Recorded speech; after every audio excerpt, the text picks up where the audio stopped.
हरियाणा और जम्मू कश्मीर विधानसभा चुनावों की तारीखों का ऐलान हो गया।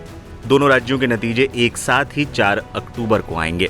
लेकिन महाराष्ट्र में विधानसभा चुनाव की तारीखों का ऐलान नहीं हुआ, जिसके बारे में अब सवाल उठने लगे हैं।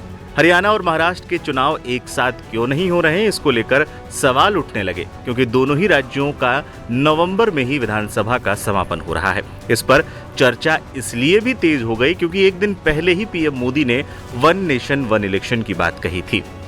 वन नेशन वन इलेक्शन के लिए देश को आगे आना होगा।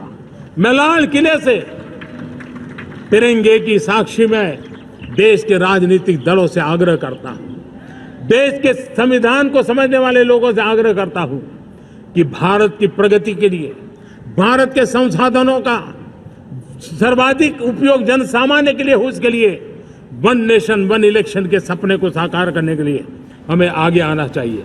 निर्वाचन आयोग की प्रेस कॉन्फ्रेंस में मुख्य निर्वाचन आयुक्त राजीव कुमार ने साफ तौर पर कहा कि वो अभी सिर्फ 2 राज्यों में ही चुनाव करवा रहे हैं। विपक्ष को भी इसके साथ ही एक मुद्दा मिल गया। सपा सांसद डिंपल यादव ने वन नेशन वन इलेक्शन पर बीजेपी पर तंज कस दिया। मैं समझती हूँ क्योंकि इस बार के कहीं ना कहीं परिणाम से पूरी भारतीय जनता पार्टी कहीं ना कहीं हताश है और कहीं ना कहीं ये समझ रही है कि आने वाले समय में और भी मुसीबतें आ सकती है भारतीय जनता पार्टी के लिए।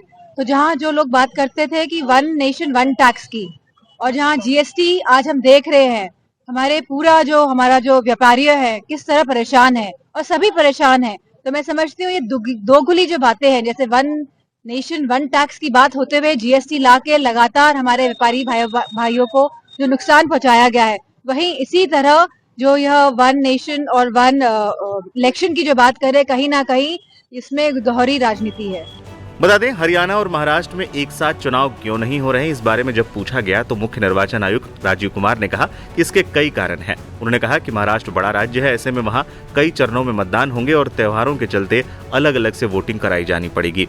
राजीव कुमार ने साफ कहा कि हम अभी फिलहाल 2 राज्यों में ही चुनाव कराएंगे। जम्मू कश्मीर में सुरक्षा बलों की भी भारी तैनाती करनी है।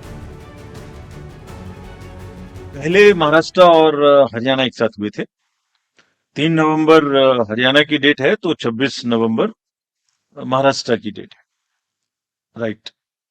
उस समय में J&K was not a factor, so one could have gone little later. This time there are 4 elections in this year and 5th election just immediately after this, that is to start with J&K, Haryana, Maharashtra, Jharkhand and Delhi.